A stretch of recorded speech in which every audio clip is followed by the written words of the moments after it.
Sa atin, ang mahalaga, mabenta to ng tama sa minimum price or mas mahal, makabawi tayo. Tama si Secretary Vince, kumpara sa bilyon-bilyong na wala sa atin, maaaring tingnan ng iba ng mga nagkikriticize sa ating ginagawa na maliit lang naman yan, barya lang yan. Tama naman yon. Subalit ang maganda nun, nakakabawi tayo unti-unti. Hindi lang dapat makulong yung mga kailangang managot dito sa pagnanakaw ng pera nating lahat. Pero kailangan din maibalik yung pera ng mga kababayan natin. And this is the beginning. Ito na yung umpisa. Sinimulan na ng Bureau of Customs ang public auction sa 7 luxury vehicle na mag-asawang Curly at Sara Diskaya.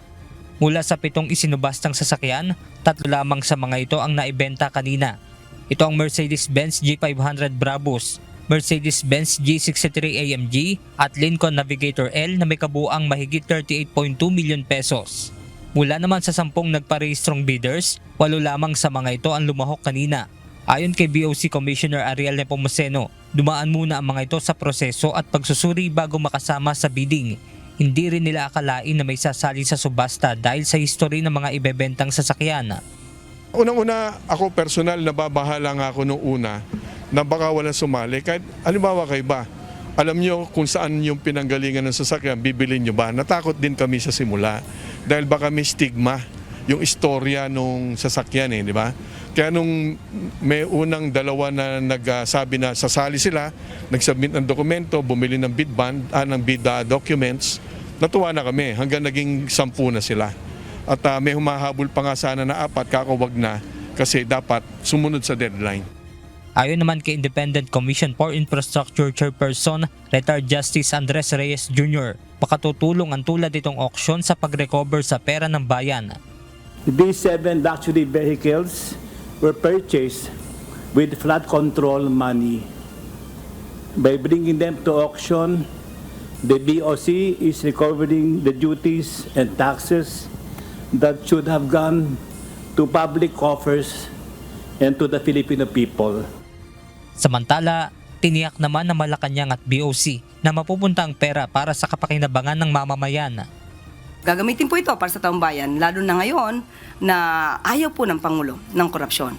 So makakasiguro po tayo sa pamamahala ni Pangulo Marcos Jr. na mga pondong ito ay dapat magamit sa tama.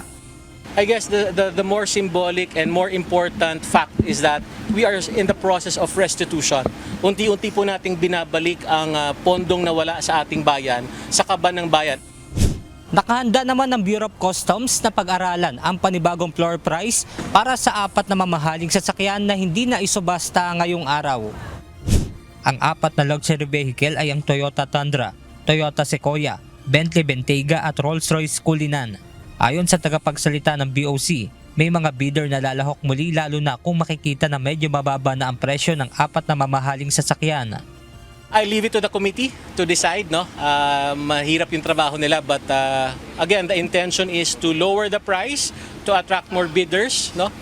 We'll also be heavy on information dissemination kasi yesterday evening, maraming tumawag thinking that they could just walk in and participate in the auction, no?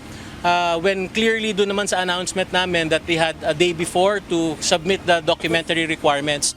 Samantala, ayon naman sa Land Transportation Office, makikipagtulungan sila sa BOC para maisaayos ang dokumento ng mga nabiling sasakyan.